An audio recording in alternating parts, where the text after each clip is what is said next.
This is why you need to knack often. Simply because if you don't knack often, it can result to high risk for prostate cancer. But guess what?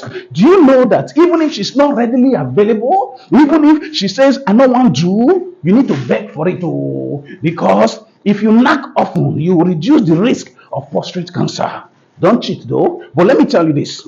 Do you know that some of the people that used to go through serious prostate issues, some of them, when they manage to knack, when they want to, when akamon needs to come out from the bola, guess what happens? It withdraws. It goes back inside.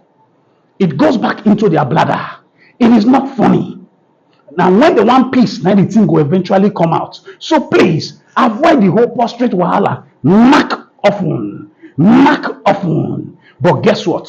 Even if they won't give woman belly, they can still manage to bring spammy come out with injection. You don't want all of those issues. That is why you need to knack often. Follow me for more.